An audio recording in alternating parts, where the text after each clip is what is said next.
Good morning, everyone. I'm Valerie Gupte from People Matters, and we are back with another exciting virtual session in partnership with Econ Care on the topic Making Corporate Wellness Programs Work. Research indicates that 86% of employees have managing their health as a top priority in life. Organizations have also been very active in engaging employees through wellness programs. How there is a lot of money and effort put into implementing wellness programs. However, the question remains on how to make them work and get the maximum ROI. This webcast today will bring you actionable insights on designing a corporate wellness program that actually works. It will also cover questions such as why do corporate wellness programs fail? And what are organizations doing wrong in designing these workplace corporate wellness programs?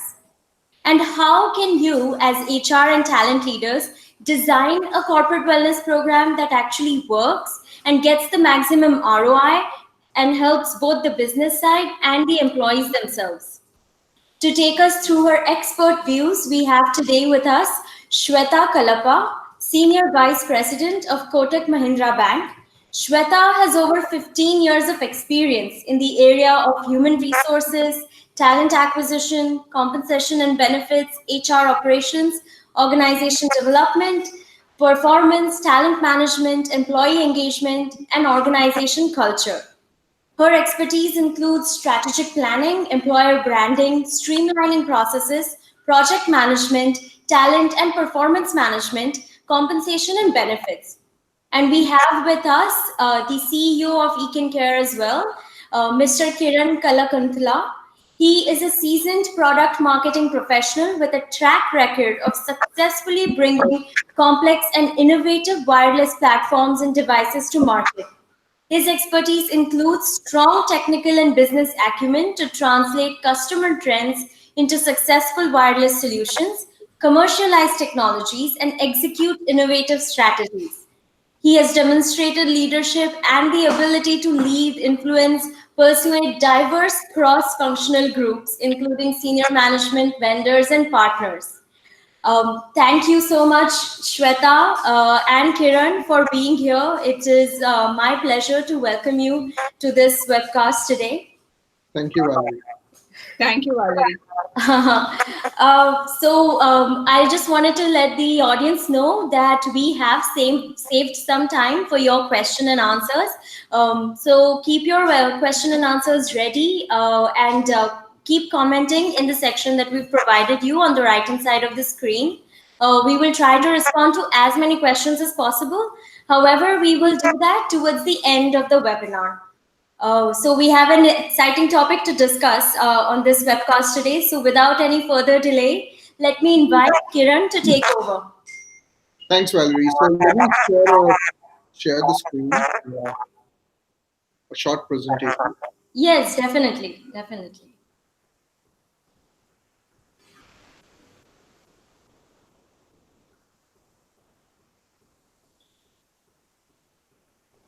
And we can see your screen perfectly well, Kiran.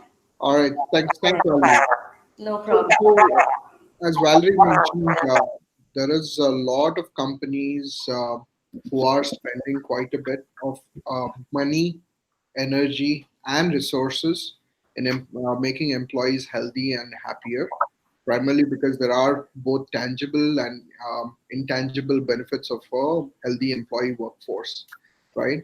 And the primary reason why this is important, not just for companies who are spending, but also for companies who are not spending, is primarily if you look at the Indian uh, current state of affairs, right? One in two is at risk of chronic conditions, and primarily this is even prevalent.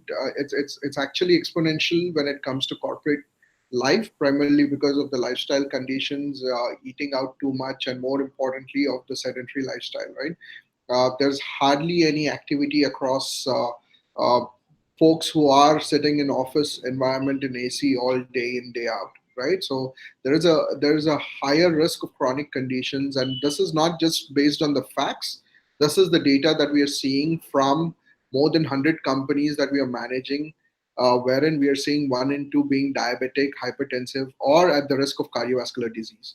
But at the same time, if you look at it from an individual point of view, the cost of hospitalization is going up. Let's say if I am at risk of chronic condition and if I end up in a hospital, what I used to pay, let's say for hospitalization, 100 rupees a year ago, now I'm paying 110, 120 rupees, right? Because the hospitalization cost is going up. And at the same time, companies who are providing me medical premium or medical insurance, their cost is also going up primarily because of the rise in hospitalization costs. And if you look at most of these companies, I think you most of you would concur with me that you have seen your premiums go up roughly 10 to 20% year over year, right? And the company and the insurance companies who are actually providing the medical premium or the medical insurance, even they are losing money. Primarily at the current trend loss ratios across group insurance policy is around 125%. So if you really look at the situation all along, right? So there is chronic conditions which are rampant. There are individuals who, if they end up in hospitalization, their hospitalization cost is ridiculously high. And at the same time, companies who are looking to help employees in terms of maintaining their health, their premiums are going up, and the insurance companies who are actually supposed to be the release of the pressure wall, they're not also not making any money. So if you look at it, it's a very chaotic situation where everybody is losing money. It's a lose proposition across the board, right? And in such a and more importantly, what we've done. So what we are doing is not rocket science, right? This corporate wellness programs had existed for years and had always been there.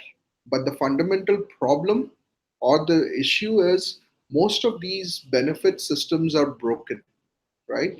And what I mean by broken is today when a company looks at it, right? So a company looks at it more from, let's say, annual health check. Then they look at it from a smoking cessation. Then they look at it from a yoga or activity levels. So all these are very sporadic, episodal, are done in silos which don't talk to each other. And when that happens, you as essentially as a payer or the caregiver or the caretaker of the employee's health is not actually being able to measure, track, or more importantly improve your systems because the data is lost in multiple silos, right? And more importantly, if you have a workforce that is largely spread across multiple locations, right? Lack of technology is going to just make that problem exponential. And that is where technology, artificial intelligence, data science comes into play in making sense of all these initiatives that you're doing within the company, driving it all together in one single platform, and more importantly, being able to identify the risks at a population level and being very targeted and personalized in your approach has proven in improving the overall health of the population. And in this scenario, I would like to ask Shweta a simple question because Shweta, you have your employees across multiple locations like Kona Kona Kotak, right? So in such a scenario where you have your employees spread across India, what are the challenges that you are seeing when you are implementing these programs, and what are the recommendations that you have for the rest of the folks who are on the call? Sure. Thanks, Kiran. Yeah, so we are a widespread organization. So we have about 1,200 locations across India, and a lot of our locations are branch networks where most of you would have seen about 20 to 25 employees sitting out of these branches. And we have a very few offices which are large offices where we have at least 600 to 1,000 people sitting, but the challenge is to actually engage the larger workforce which is out there in the branches. And the key thing is also that they are customer facing roles, therefore the attention span to anything beyond servicing the customer is very limited, and you have associated bandwidth and those kind of issues as well because you're working on a core banking system. So with all these challenges for us, the key idea or the key intent is to actually create awareness around wellness programs across the organization, and creating those wellness programs earlier, like you mentioned, we had dispersed or individual programs that were running across different locations that would cater to maybe about 100 to 200 people at any given point in time. Whereas with while we are trying to move to digital options or digital solutions, where we kind of are able to manage or reach across multiple people across multiple locations. So today, apart from emailers, etc., a lot of people are now on mobile apps. So having something on, at the beck and call of wherever you're moving around, especially if you're in a sales function or a sales role, is something that is of a big advantage.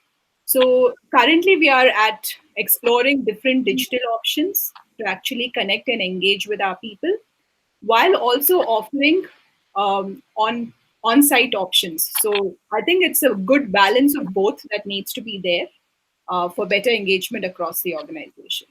Absolutely, and I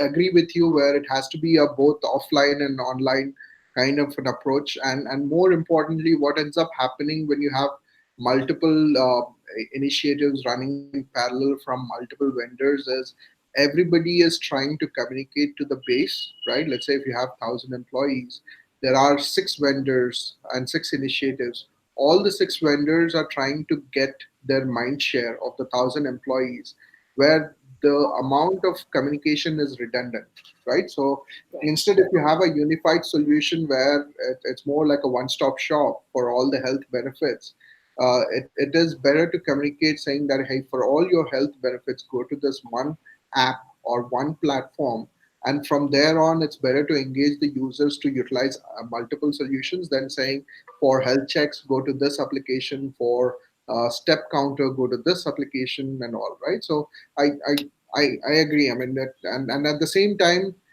it also has to be a lot more engaging on the ground rather than pure digital solutions. Yeah. Just to add one point, Kiran, is that the real estate space on people's apps, or on people's mobile phones are also very expensive these days. So therefore, having an integrated solution which has everything in one place makes a lot of sense. And one step further, right, Shweta, is today when you have multiple applications that are, let's say, for health checkouts, for yoga, let's say for care management programs, none of these applications talk to each other, right? And that is where healthcare has to be a unified approach. For example, a 35-year-old with a family history of diabetes who doesn't smoke and has a sedentary lifestyle, my cadence for a follow-up cholesterol check is completely different from somebody who smokes and has an active lifestyle. So the data, when we look at it from a healthcare point of view, it is an active continuous journey that the platform has to monitor, and more importantly nudge the user. So uh, we cannot the only way you can make an impact is nudge the user to positive behaviors along the way, right? And we've seen better results doing that. And the biggest impact of doing all of this, which I know this is very well known, which is the reason why all the companies are focusing on this, is to reduce the premiums when it comes to group insurance. I mean, to reduce the healthcare costs when it comes to hospitalizations, and more importantly, one thing that we've seen a lot from when we onboarded most of these companies is the biggest pain point is lack of utilization and lack of engagement for most of these initiatives, and that is where a unified system, as Sweta you mentioned, would help in driving the engagement, right? And in terms of how to make these programs work, is there's only one way. So just like you have your compensation and benefits, you have your quarterly performance reviews, right? When it comes to corporate health, there are no KPIs when it comes to a company. Today, the major KPI for most of the caregivers or the caretakers of employee health is utilization, right? But the primary objective why you are doing this, or why these companies are actually focusing on employee health, is not primarily for utilization, to improve the overall health of the population. And that is only possible when you are able to collect data across multiple initiatives through an integrated platform, and more importantly, to be able to quantify all the data that is being collected, and to be able to measure before and after, right? So for example, let's say if you were part of a as a performance review process, right? If I knew what I did last quarter and areas I need to improve, my focus will be much better in terms of this quarter. And that is exactly why we need a unified solution to be able to track all the data, and more importantly, to be able to measure ourselves in terms of our performance. And more importantly, like I said, currently there are no KRAs or KPIs when it comes to corporate wellness programs, and that is where the shift has to be more in terms of improving the health rather than focusing on the utilization or the number of users, right? And that is where and Shweta, what's your thought on that? I mean, do what are the KRAs when it comes to employee wellness, and how should we actually measure it, right? So that we are constantly improving ourselves when it comes to how we did last year, and is there any room for improvement, or how do we measure? I mean, from an HR point of view. Yeah. So this is more like a long-term agenda that we need to look at, like what we mentioned earlier. As you mentioned earlier, disparate programs, the sporadic programs, really don't work towards our overall objective of improving employee morale, improving employee wellness and health. So the key objective for us is also to look at, from a long-term perspective, how are we looking at our employees in terms of their well-being, both mental and physical. And towards that, what are the objectives or what are the outcomes of driving that objective?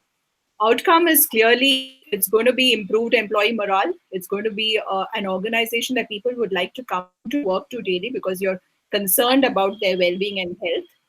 And the other is about also improving productivity, because if you look at the number of people who absent themselves either because of their own illnesses, or for that of their families, the absenteeism ratio is much higher as compared to driving a long-term wellness journey or a long-term wellness program, which creates a more of a behavioral change, not so much like a post-mortem or a prevent. It's more preventive in nature rather than reactive.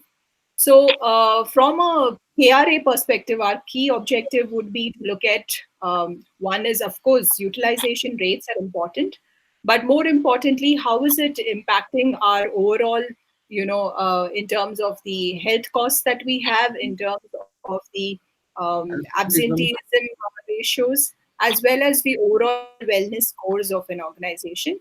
And every initiative has to be ingrained towards that common goal. So if I'm looking at multiple things that I'm doing in the corporate itself, maybe health checkups, or I'm doing a fitness workshop, or I have gym facilities in the organization, or I have doctors in the sitting out of the clinics in the offices, all these have to lead to one common goal, which is improving our overall health of our employees. And each of these have to be closely integrated and measured in terms of pre and post, initiative.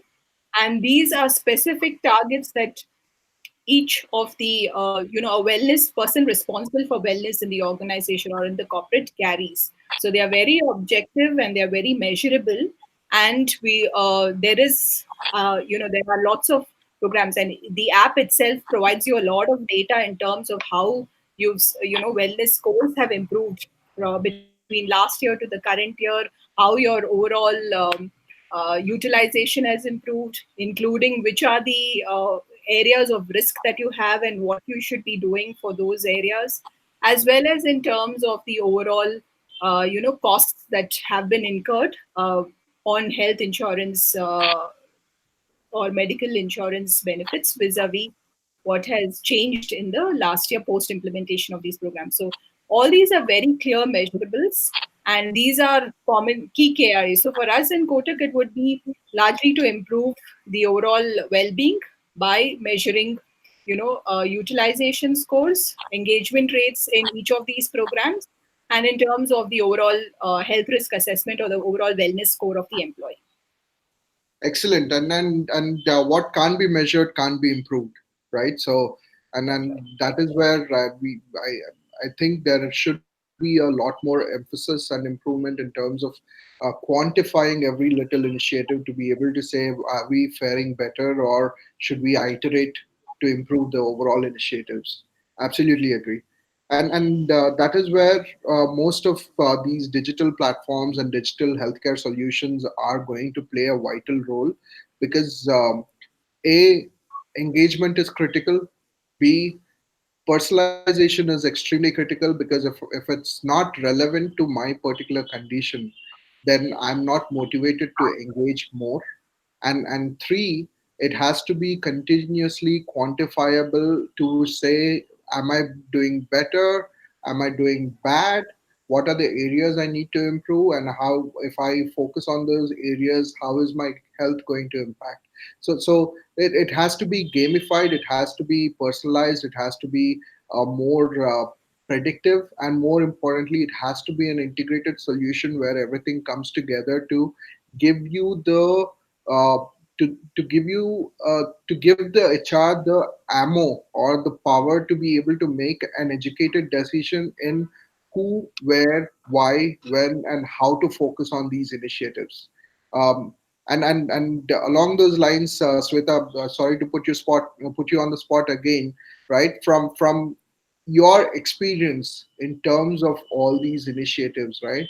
If you had to give one advice in terms of what is one area we should not miss when when we are executing on these programs, what would be that? Yeah. So one key thing is to have buy-in from your leadership team. So engaging them at the very start of driving a wellness agenda and making it a part of their conversations with their teams, making it a part of probably even a review where the leadership is showing concern for the overall well-being of the employees, gives it a very good standing in terms of the entire organization positively driving it. So therefore the buy-in or the engagement at the leadership level becomes a very critical component or a factor. And apart from that, having an integrated solution, because today you have, if you look at the overall consumer behavior itself, right? You want everything which is easy to access, which is available at any point in time. You may want to talk to somebody in the middle of the night if you have a problem. So their consumers have a demand for, the demand is like, I want it right now and right here. And those providing those kind of solutions becomes very critical, because typically employees are spending more than 50% of their waking hours in the organization, so their association with the organization is much higher.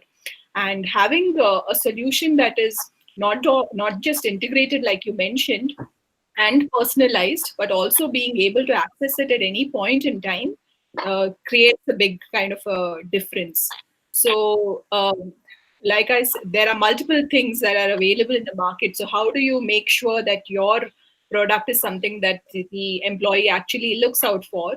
Is, of course, that it needs to be stable, it needs to be, valuable for me, and it also has to be, I should be able to access it at any point in time, and I should have certain incentives of being able to uh, you know uh, use those programs. So a combination of these factors, I feel, is something that we can't miss. And like I mentioned, this is like a long term journey, and you will have a lot of things that will keep coming up when you actually implement a wellness program that maybe you've never thought of before you've designed the program itself. So course correction. So you've never got a plan that will work for the next 3 years, for example. So it changes like every month or every quarter. You'll have to look at what's working, what's not working, and we keep making those changes. So defining a long-term plan while this the objective is long term, defining a long term plan may not work really. So you will have to keep reviewing your plan, keep sounding it off. And another good thing that has worked for us is having a wellness committee of sorts where you identify your key influencers. So for example, we did a stepathon event, and we saw a lot of key influencers on the app, people who are active on the stepathon. So we the next program before we launched, we actually took their inputs and buy-in in terms of how do we go about launching the next thing on wellness, and what is it that you would like to see. So those factors, and that's where the app really helps you, because that's where you can understand who's using it, who's utilizing it across different locations, and you're able to reach out to them and get your, otherwise without a digital solution, that task is quite an upheaval task. It's very difficult to do. Yeah, So gone are the days of ledgers, right? yeah, of course. And So having these influencers really helps drive your agenda to a different level, actually, because then it's for the people, by the people, and of the people kind of a story, where it's not like a HR initiative anymore, and it is your peers who are influencing you to change behaviors. So that gets adopted much faster. and one point that you mentioned, actually, I'll give you an anecdotal experience, right? So, I mean, I come from a corporate background. Prior to this, I used to work for AT&T, and when we had a health program or a corporate wellness program within our company of that's of 100,000 users, right? The biggest incentive for us to actually enroll and use the program was the reward for the better participation or for that five top performers was a lunch with the CEO. Mm. So I mean, all it took was for the CEO to come down to the cafeteria and have lunch with five of the top performers, and that, I mean, if you look at it from in a corporate environment, right? That is much valuable than a vacation or any of that sorts where you have FaceTime with an SVP or a VP or a CEO, right? So these are little small incentives which doesn't cost the company a whole lot, but actually it serves multiple purposes in saying that a the leadership is actually involved in this overall initiative. B, the leadership is personally looking into this initiative.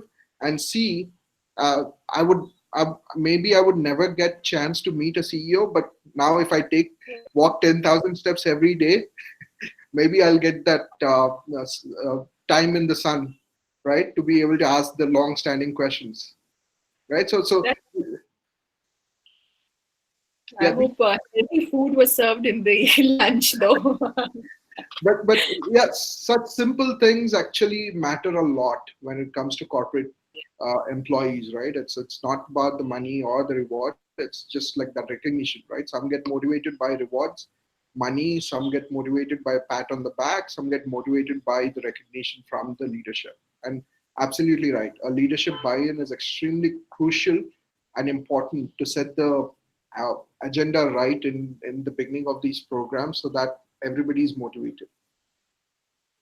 That's true. That is so true. Actually, Kiran, when you said that, from AT&T, such a huge organization, and I'm sure that so few people would have the chance, or even a chance to meet the CEO, or the CEO would not have that much time.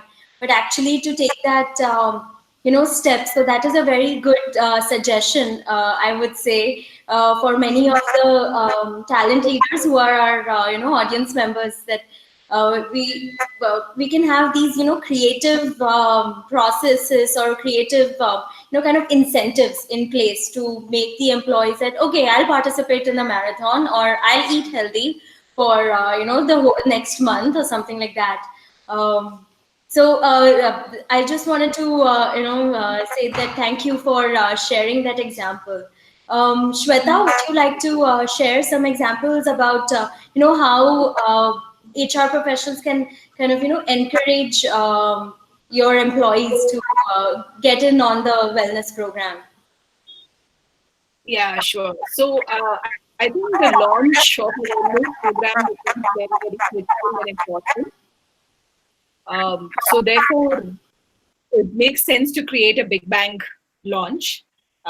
It would make sense to have maybe things like what we did was we did flash mobs across locations, across different locations. And the idea was to actually get to people's workplace, because it's very difficult to get your employees out of their workplace on one particular day to get into a particular location and then get them to run a marathon or something on those lines. But if you would actually get to where they are working, and they don't even, it comes as a complete surprise to them. And typically, the profile of people in the banking sector are largely either frontline sales, or they're sitting at their desks and working from morning to evening.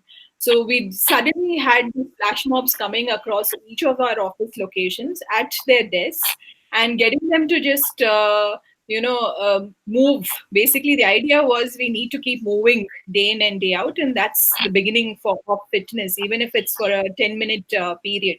So we used that as an opportunity to actually talk about the fact that we're launching a wellness app, and there are lots of things that you can do on the wellness app, and it's not just for you, it's also for your family. And these are the benefits that you can derive. And then after which we did mailers and posters and things like that. So the first thing was to actually bring it on as a big surprise, and they had no idea why this was happening. And for a long time, I mean, in a bank, doing a flash mob was something that was not heard of. I mean, we've been typically more serious people compared to the different other sectors. So this was something that was very well taken, and it actually got people talking. So that was something that worked really well. And we did this, like I mentioned earlier, we have a lot of small branches across pan India. So what we did is, whenever they had certain reward recognition programs, we introduced a wellness flash mob in those programs as well. So we integrated it with existing things that were already happening. So it didn't seem like another new thing that we were driving, or another separate new agenda. It just and fitness and wellness is like that. It has to integrate into your daily lifestyle and work life.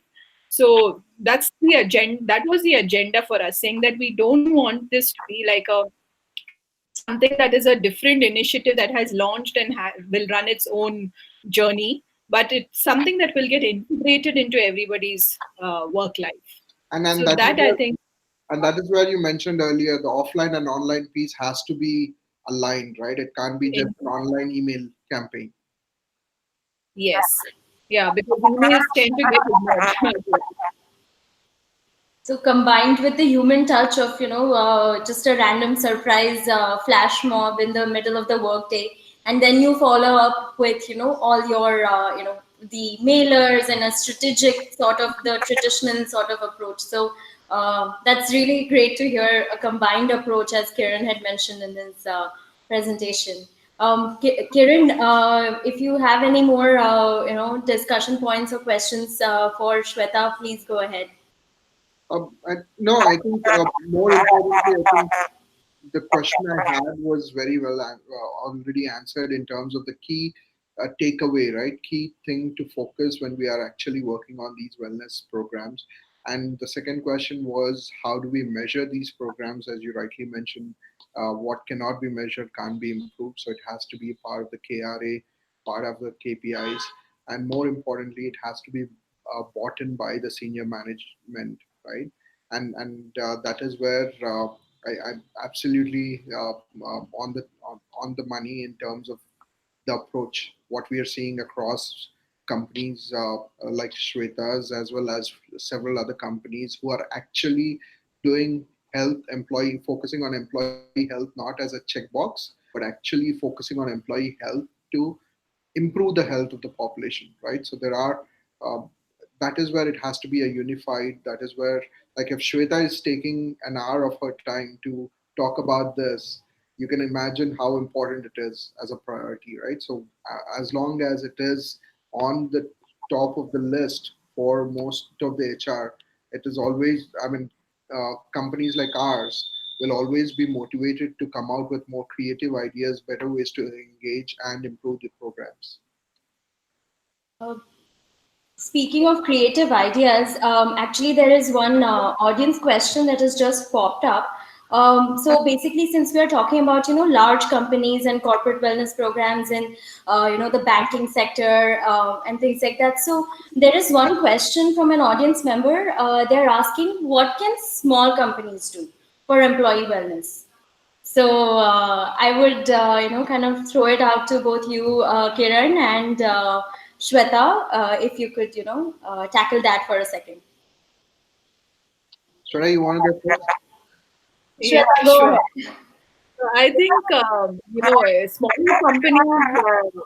From my perspective, it's much easier to implement wellness because the challenge is that you have a smaller group of people that you need to create awareness about, and you have key influencers within the organization that can then drive the agenda.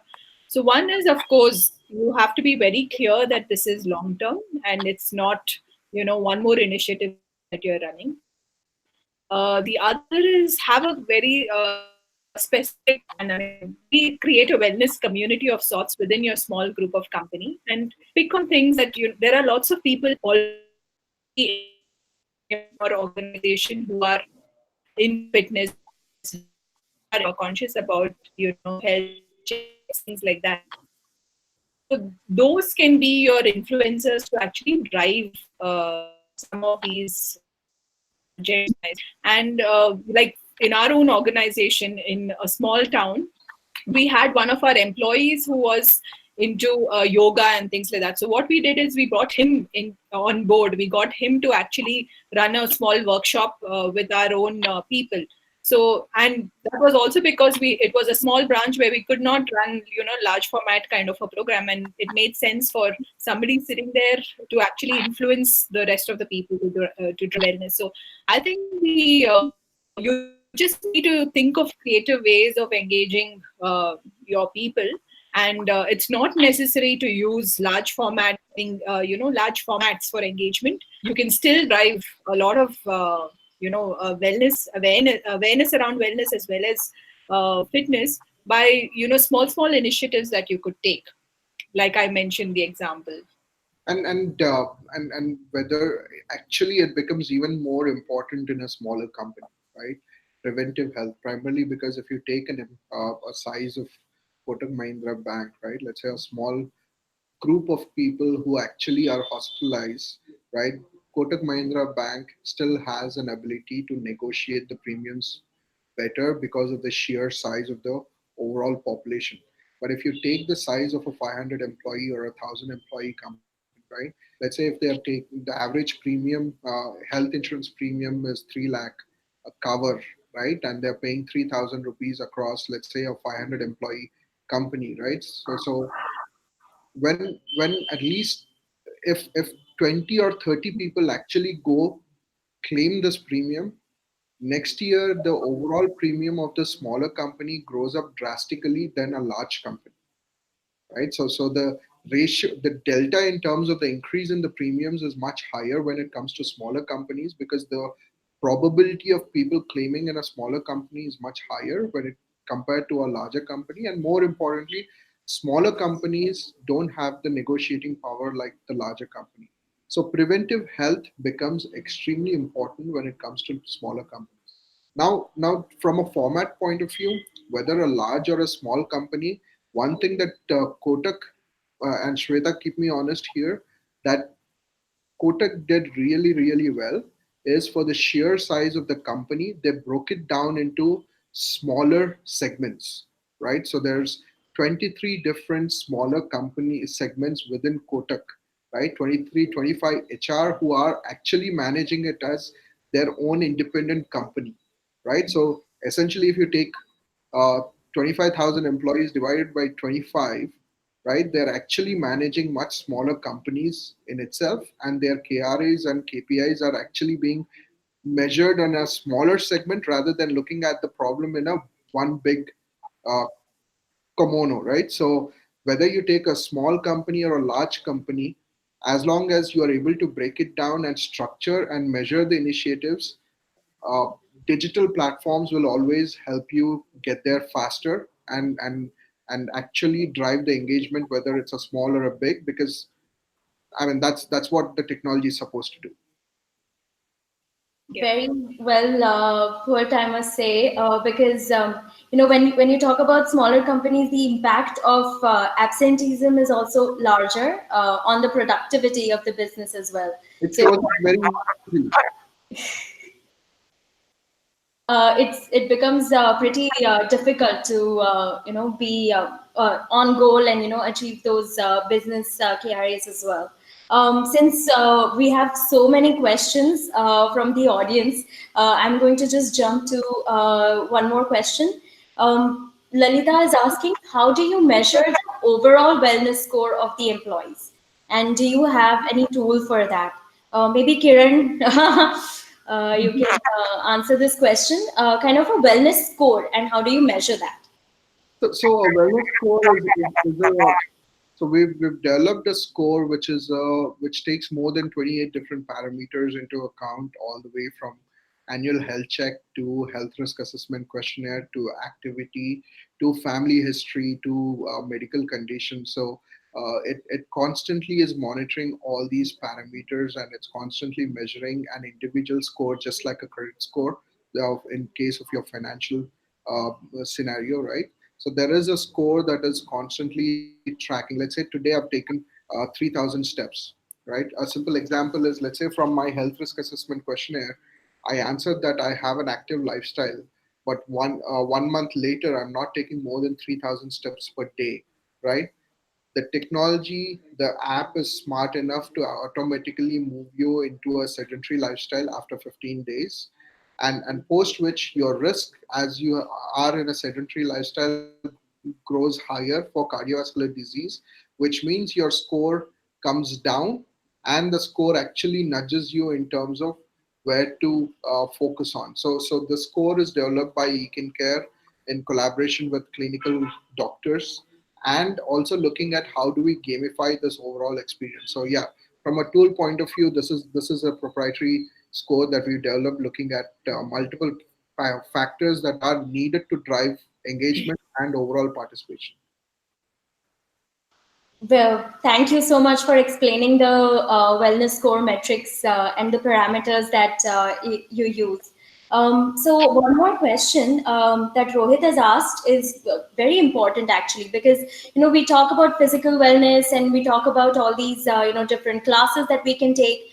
However, both physical and mental wellness initiatives are important for the overall productivity of the business. So, Rohit's question is, while physical initiatives get a lot of attention, how can HR leaders drive the mental wellness program initiatives as well? So maybe Shweta, can you take up this question? Yeah, sure. So, yeah, like Rohit says, it is a different ballgame to look at driving EAP kind of modules or schedules, and it gets a little more complex when you start to actually create these schedules. So right now we are creating, we just have, leading doctors or psychiatrists coming and talking about how important it is to lead a, happy life, because typically workplaces are quite stressful in terms of, and especially, target led organizations where you're in a sales role where you have a lot of you have this pressure on targets piling on you almost every other day. The stress levels are definitely much higher. So the way we've kind of looked at addressing this is to create a lot of awareness around how do you manage your mental well-being as well. So how what causes high levels of stress, and what can somebody do to avoid those levels of stress. So we have specialist doctors, etc., coming in and actually creating awareness. So these are group kind of sessions where it's open to all employees and anybody can go and attend. So and the other key factor is, and that's one way of initiating people to the idea of saying that it's also equally important to look after your mental well-being as much as it is for your physical well-being. So you people need to get initiated to this, and this is more so in the Indian context vis-a-vis, globally it's more uh, much easier, or is more, people are more open to the idea, but in Indian context it's a little slower that people are adopting to this. But it is equally important. So one is initiating people to this idea, and then offering small options where people have the confidence that this is completely confidential and will not be disclosed to anybody in the organization as well. So whenever we are partnering with, even where we've partnered with Ekincare, we are very conscious from as corporates, between also from an Ekincare perspective as well as from Coach's perspective, that whatever we are doing with either physical or mental wellness is going to be completely confidential, and it's not going to be communicated as individual scores, etc., to the corporate. So we as corporates also don't seek those scores for our employees. What we look at is largely aggregates of information where we can drive certain wellness initiatives. We don't get individual data at all. So once people are able to gain confidence that this is something that is completely confidential, and that such a help is available at any point in time, and it could, people have to be actually initiated to when can they actually seek this help, because um, what normally happens is when it is an extreme case is when you actually go out to for help, but it could be done at an initial stage itself, and the problem can be resolved. So it's very important to get people open to the idea and then offer options that they can explore, while creating that environment of ensuring that this entire thing is between them and the particular doctor or consultant. It is not in an open space or environment. So I think some of these would actually encourage more people to look after their mental well-being as well. Yeah. I think that perfectly answered Rohit's question, and maybe some other concerns that our audience members might be having about confidentiality and kind of the feeling of not wanting to share some of the health details with other colleagues in the office. So jumping to the next question, how beneficial is it to add family members to the existing employee wellness programs offered by companies?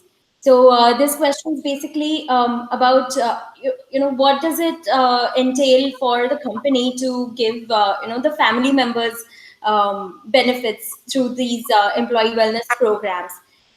So I'm throwing it open to both Kiran and Shweta. I'll just talk from our experience point of view, right? So today, one of the most important critical factors that we manage, right, that we track is how many family members are being added for the employees, right? And if you look at most of these health insurance policies, either have a spouse plus two kids, or spouse, two kids, and parents. And if you really look at it from a health insurance premiums point of view, and Shweta, keep me honest here, is almost 70% of the claims are from parents, and another 20% claims would come primarily from pregnancy care programs, right, for pregnancies and all of that. So adding family members becomes extremely critical, and managing their health and wellness becomes also extremely critical, because those are the factors which are actually driving majority of the claims and premiums when it comes to companies, right? And today, what we are seeing is, because we are incentivizing the primary and passing on the similar benefits from primary to family members, we are seeing 1 in 5 employee adding their family members, where all the benefits are being provided by to the family members, and they are also leveraging these benefits, uh, right? Shweta, Yeah. Yeah, so if, for example, your insurance health schemes and premiums can include family members, why not preventive healthcare also include family members? Because the influence that you have in terms of your environment with your family is much higher than what you would have in an organization. And if the organization is offering the same benefits that you have to to all your family members, it's it works much better, and I think it actually positively creates an overall well-being for the employee, because he is also influenced by members of his family to drive a certain lifestyle. So I definitely most important to add family members, and like Kiran said, we've also seen a huge, one in every five employees adding their family members and actually benefiting from some of these options, or it's more benefit. I don't see why somebody should not be adding their family members, because it really creates a lot of benefit for you as well as your family member, whether it's discounted health checks, or it is Pharmacy orders. doctors call, doctors available on call, or even health tips, or even these challenges, that there are multiple challenges on the app, which is even including things like a sleep challenge, or a nutritious food challenge. So sleep is also like equally important for you to function well. So some of these very interesting simple challenges are attractive for the entire family, and good to families this might reflect on them, so I think it's a very good option to provide those benefits or extend those benefits to the family. And just to add to that, let's say the reason, and it becomes the reason why family becomes an important, right, especially the spouse or parents, is, let's say, if you are trying to eat healthy, right, you can't be the odd man out in the house where you have to get a separate meal versus the family has to get a separate meal, right? So if the family is added, as Shweta mentioned, if they're all taking the challenge as a family together, then the objective is aligned, which means there is less work for the individuals to cook separate meals or focus on individuals' health separately, right? So, and there's an interesting research by Cambridge, where it says if your spouse is obese, there is a higher chance of the primary being obese as well, right? So it becomes even more important to add family members. There's a lot of upside than downside, I would say. I think those both the answers were very holistic, and they actually addressed so many different aspects of employees' lives that as HR leaders or as the C-suite level, everybody should keep in mind when designing proper corporate wellness programs. Now, in the interest of time, we are only going to take two more questions from the audience. There is one question that Sakshi has asked. How beneficial are group insurance policies for a small organization having, say, 10 to 15 or 20 employees? So I can take first. So, Yes, Kiran, go ahead, go ahead. so when it comes to 10 to 15 employees, more than group insurance policy, I think it's more on the preventive side that needs to be the focus. Primarily because if you look at from a so the health benefits is broken down into IPD, inpatient department, and OPD, outpatient department, right? If you take a group insurance policy for a 10 to 15 employee, the probability of somebody using that benefit is very rare. So potentially out of that 15 employees, many of them may not even use that benefit that you're providing. Whereas the OPD benefit, which is health checkup, doctor consults, discounts on pharmacy, your stepathon, like tracking your activity, all of that is actually something that you would do on a weekly basis, on a monthly basis. So your engagement is higher when you focus on OPD when you're a smaller company than IPD. And especially for a 10 to 15 employee, if you take an IPD benefit, your claims, even if one person claims it the full benefit this year, your premium is going to go off the roof next year. Uh, that is very, I think Sakshi's question has been answered pretty directly and to the point. Thank you, Kiran. I'm just going to take one last question. That is, Anushri has asked, sometimes the focus of organizations goes towards group classes, but how can HR leaders ensure that employees of different generations are equally involved in these corporate wellness programs? So this is a very valid question when, especially, we have a multi-generational workforce at all times. So how do you involve them all? Shweta, would you like to take that up? Yeah, sure. So we have a typical situation where you have, different profiles of people in the organization. So average age is 40 plus. So you have people who have, over 25 years of experience, as well as enough of youngsters in the organization. So the corporate cannot really provide one program that fits, all generations. We'll have to offer different options, and we do that. So what we typically do is we introduce people to different formats. So for example, like I mentioned earlier, we had done flash mobs. We've also done desk yoga as a different program, where it caters to, again, I wouldn't say it's only catering to the older generation, because a lot of youngsters are also actively involved with yoga. But so these are things, formats that you introduce at, at the desk level. So people are not really moving out and joining classes, but you offer them different variety of programs. Even health checks is something like, if you have a doctor sitting in your office, or the app also has the option of getting medicines delivered at your office or your home. So some of these we've seen is the older generation uses it a lot more than compared to the younger population. So you'll have to really look at different things that you can offer. Like we said, one size fits all does not work anymore. You'll have to do personalized options and personalized courses, or events that, or activities that you can offer. So you look at a critical mass that was interested, especially if you're doing want if you still want to do group classes.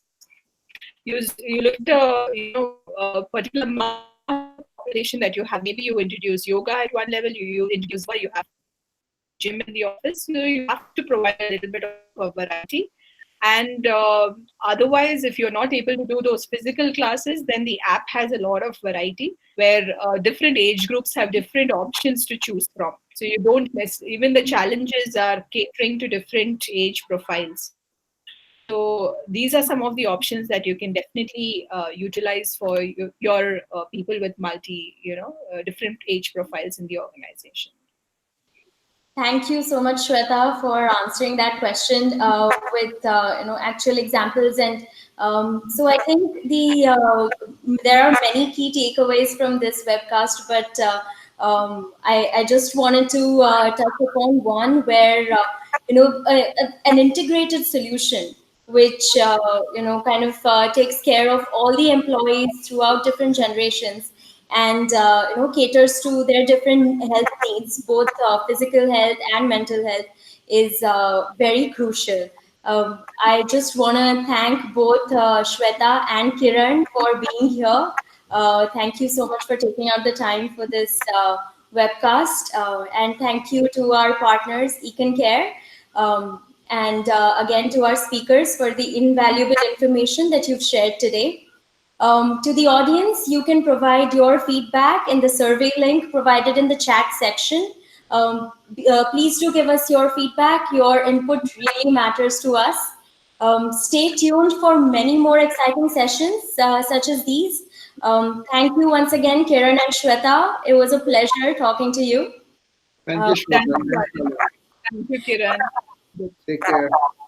Thanks, With, everyone. Have a good day. Bye. with this, we conclude today's webcast. Thank you and have a great day.